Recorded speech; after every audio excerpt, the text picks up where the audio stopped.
이제 관계도에서 좀 배울 건데, 사실 HTML이라는 게 뭔가 단순하면서도 복잡합니다. 복잡해요. 단순하면서 복잡해요. 자, 우리가 태그를 이렇게 쓰죠. div 하고. 근데 태그 안에 사실 태그를 쓸 수가 있습니다. 여기 가능해요. 태그 안에 또 태그 쓸 수 있고요. 이 태그 안에 또 태그 쓸 수 있고요. 계속 이렇게 태그 안에 태그를 쓰는 게 가능합니다. 돼요. 물론 엄청 좋은 구조는 아니겠지만 가능은 하다. 틀린 문법은 아니다. 잘만 써주면요. 나중에 가면은 여러분이 뭐 이렇게 써야 될 때가 있을 거예요, 분명히. 자, 아무튼 2개 정도만 볼게요. 태그 안에 태그를 쓰는 게 가능한데, 이제 여기서 관계도가 나옵니다. 잘 보세요. 좀 이제 내부 태그도 써볼게요. div인지 알았으니까. 내부도 많이 쓰는 태그 중 하나입니다. 자, 여러분이 내부예요. 내부. 자, 여러분 기준으로 봤을 때 div는 부모가 됩니다. 부모 엘리먼트죠. 그러니까 내부를 기준으로 봤을 때 div는 뭐다? 부모 엘리먼트이다. 이해되실까요? 그럼 div 기준으로 봤을 때 내부는 뭐다? 자식 엘리먼트이다. 이해되시죠? 자, 그럼 여러분 한번 맞춰보세요. 이 세상에 태그 몇 개 있죠?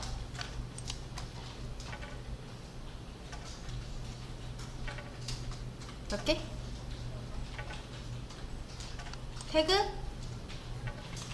6개라고 생각하시는 분들은 정답입니다. 하나, 둘, 셋. 그 다음 하나, 둘, 셋. 여는 태그 3개, 닫는 태그 3개. 그리고 또 하나. 여러분, 제가 태그를 쓸 때 좀 이상하지 않나요? 이렇게 안 썼죠? 일렬로 정렬을 안 했죠? 어떻게 했죠? 밖으로 한번 뺐죠? 이걸 들여쓰기라고 하거든요.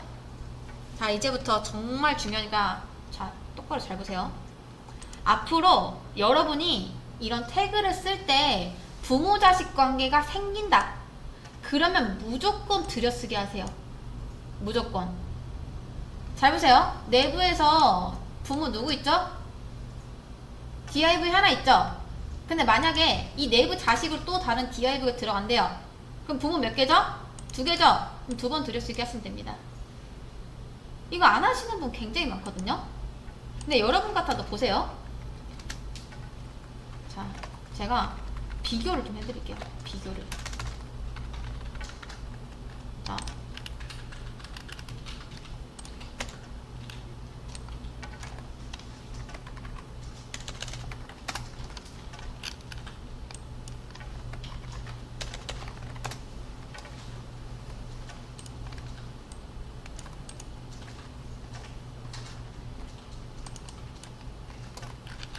자, 여러분 어떤 게 좀 더 보기 좋나요? 어떤 게 좀 더 구분하기가 쉽나요? 1번, 2번? 1번? 만약에 설령 2번이라고 생각하셔도 이렇게 보는 연습 들이셔야 됩니다. 이게 좀 더 보기가 좋아요. 왜? 부모 자식 관계가 나타나거든요. 잘 보세요. 가장 밖에 있는 거, 아무튼 내부 기준으로 봤을 때 내부가 지금 자식이 2명이죠? 그쵸? 내부 기준으로 봤을 때 부모가 하나 있구나. 들여쓰기만으로도 알 수 있어요. 이해되실까요? 들여쓰기 한 번 됐다는 거는 부모가 하나 있다는 거니까. 그리고 또 이 내부에 자식들이 또 있죠. 이 div 여기 기준을 봤을 때 들여쓰기가 2번 있어요. 그럼 여기서 이 div가 봤을 때 이 div는 뭐겠어요? 아까 할아버지 할머니 뻘 되겠죠. 실제 관계가 그렇습니다. 조상뻘 됩니다. 조상뻘. 그럼 부모가 2개 있겠구나. 그럼 얘는요? 누가 부모고 누가 자식인지 알아볼 수 있나요, 여러분? 알아볼 수 있나요? 한 번에 알아보기가 힘들죠? 그쵸? 안 그런가요? 그쵸? 여기서 들여쓰기 별거 아닌 것 같죠? 정말 많은 분들이 들여쓰기를 안 합니다. 그리고 잘 보세요.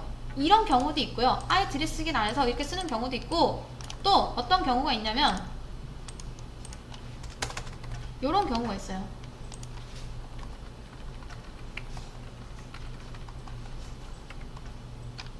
어떤가요? 알아보기 쉽나요? 제가 신입이 들어왔어요. 근데 코드를 이렇게 쓴다? 저 뭐라 했습니다. 여러분도 이렇게 쓰면은 뭐라 들을 가능성이 100%예요. 100%. 99.9%도 아닙니다. 100% 뭐, 너 코드 왜 이렇게 써? 뭐라고 할 거예요. 이거 보세요. 얘가 뭐 자식도 아닌데, 아니 뭐 부모도 아닌데, 뭐 갑자기 막 나와 있고, 이거 여는 태그, 닫는 태그 뭔지 구분도 안 되고, 안 그런가요? 그쵸? 코드가 보기가 너무 안 좋잖아요. 그래서 딱 여러분이 지금 초반이잖아요. 지금 자리 잡으시면 됩니다. 딱 좋아요. 시기가. 처음일 때. 처음에 습관을 잘 들여놓으셔야 돼요. 기준은 딱 그거예요. 부모가 몇 개냐. 나를 감싸는 부모 태그가 몇 개 있냐. 그걸 기준으로 들여쓰기를 하시면 되는데, 들여쓰기는 스페이스바 2번 누르셔도 되고, 보통은 탭으로 합니다. 탭. 그 Q 옆에 있는 거 있죠? Q 왼쪽에. 탭으로 하시면 됩니다. 자, 그래서 우리가 들여쓰기를 할 때는 탭으로 하시면 되고요. 내어쓰기, 그러니까 이쪽 방향으로 갈 때는 탭, 그 다음 다시 이쪽 방향으로 가고 싶을 때는 Shift 탭. 이렇게 왔다 갔다 할 수 있습니다. 이런 식으로. 이제 여러 줄 드래그해서 여러 줄도 할 수 있고요. 또 하나 단축키. Alt 누르고 방향키 위로 왔다 갔다 하면요. 코드를 왔다 갔다 할 수 있습니다. 이렇게요. 이런 식으로 2줄 가능해요. 3줄도 가능합니다. 10줄 가능해요. 드래그 한 만큼 여러분이 이걸 왔다 갔다 할 수 있어요. 이렇게. 아무튼 중요한 건 뭐다? 여기서 들여쓰기는 꼭 무조건 잘 맞추셔야 됩니다. 그냥 병적으로 맞추세요. 병적으로. 내가 이렇게까지 들여쓰기를 신경 써야 되나? 할 정도로 맞추세요. 아셨죠? 중요합니다. 그만큼. 자, 아무튼 그래서 요런 구조로 짤 수가 있다. 그러면 얘를 기준으로 했을 때 내부는 부모가 되고 여기는 조상격이 된다. 이렇게. 그 다음 얘를 기준으로 했을 때 자식은 몇 명? 얘 기준으로 자식 몇 명 있죠? 2명. 2명 있죠. div 자식이 div다. 맞는 말인가요? 틀린 말인가요? 자, 여기 가장 바깥쪽 div 있죠? 얘 자식이 div이다. 맞는 말, 틀린 말? 틀린 말입니다. 이 div는 누구 자식이죠? 엄밀히 따져야 돼요. 엄밀히 따지면 누구 자식? 내부 자식. 그쵸? 내부 자식이잖아. 내부 자식. 얘는 내부 자식입니다. 그러면 이 div가 봤을 때 얘는 후손 정도. 그래서 이제 나중에 CSS에서도 여러분이 선택을 하실 때 자식 선택자가 될 수도 있고 후손 선택자가 될 수도 있습니다. 그러면 이 내부와 이 내부의 관계는 뭘까요? 이제 같은 부모를 가진 형제 관계라고 합니다. 형제 관계. 그래서 엘리먼트에는 총 3가지가 있다. 첫 번째, 나를 감싸는 엘리먼트를 이제 부모 엘리먼트라고 합니다. 근데 이렇게 쓰면은 저는 이거를 여러분 약간 그냥 내가 볼 수 있게, 나만 볼 수 있게 메모 정도를 남겨주고 싶거든요. 그거를 쓸 수 있는 게 바로 주석입니다. 주석. 주석은 개발자들만 보는 작은 메모 정도라고 생각하시면 돼요. 예를 들어 이 코드에 대해서 뭐 설명하고 싶다 할 때 이렇게 한 줄로 쓸 수 있는 거. 자, 주석 단축키는 Ctrl/입니다. HTML에서 주석을 쓸 때는 요렇게 씁니다. 느낌표, 짝대기, 그 다음 이렇게 여기 안에다 주석 이렇게 쓰면 돼요. 요런 식으로요. 그 다음 CSS에서도 가능합니다. CSS는 샵 아니다, 요거예요. 요거 주석 다 달라요. HTML, CSS, JS. 그리고 요 주석은 JS에서도 쓸 수 있고요. 아니면 한 줄만 주석할 때면, 자, 잘 보세요. HTML에서 얘는 여러 줄을 주석 쓸 수 있거든요. 이렇게. 근데 이제 CSS에서도 여러 줄 주석하려면 요걸로 쓰시면 되고요. 이런 식으로 여러 줄 쓰고 싶다 할 때 열고 닫고만 잘 하시면 돼요. JS에서도 여러 줄 쓸 때 보통 요거를 많이 씁니다. 요렇게요. 근데 그게 아니라 나는 주석을 한 줄만 남길 거다 하면은 JS에서는 이렇게 슬래시 2개로 주석을 쓸 수도 있습니다. 얘는 여러 줄, 얘는 한 줄, 이렇게.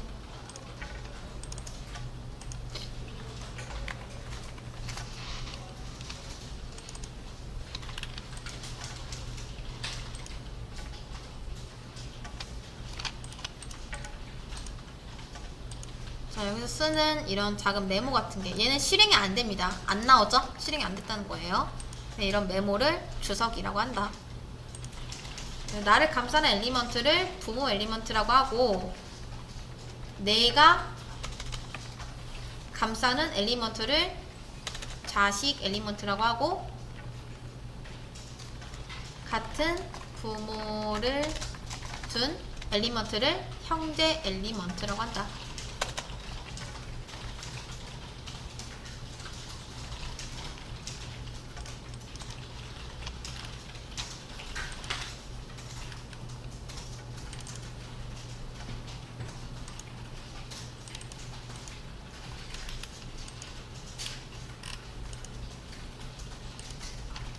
자, 그래서 이제 요런 거, 얘는 이제 형이고요. 얘는 동생입니다. 실제로도 그렇게 따져요. 얘는 형, 얘는 동생. 그리고 잘 보세요. 만약에 얘네들이 3형제라고 해볼게요. 그러면 자식이 지금 3명이죠? 얘를 기준으로 봤을 때 얘도 동생인데 이제 둘째, 셋째죠? 얘를 기준 봤을 때 인접 동생 선택자라는 게 있습니다. 가장 가까운 동생이 누구냐? 그런 거예요. 모든 동생들을 선택할 수도 있고, 아니면 인접 동생 선택자만 선택할 수도 있고, 그러면 얘만 검색이 됩니다. 모든 동생까지 하면은 얘까지 검색이 되는 거고요. 네, 그런 것도 알아두시면 좋겠죠. 그래서 제가 수업 페이지에 요거를 열어드리면, 자, 보세요. 개념에 보시면 막내 내부의 인접형. 근데 보통 형을 선택하기는 힘듭니다. 그러니까 CSS에서 얘의 형을 찾기가 힘들어요. 원래 그래요. 그래서 보통은 얘의 동생을 찾는 게 맞다, 쉽다, 그런 거죠. 인접 동생이라는 말이 써 있어서 혹시 모르실까봐 말씀을 드린 겁니다. 그래서 인접 동생 선택자는 이렇게 된다. 이렇게.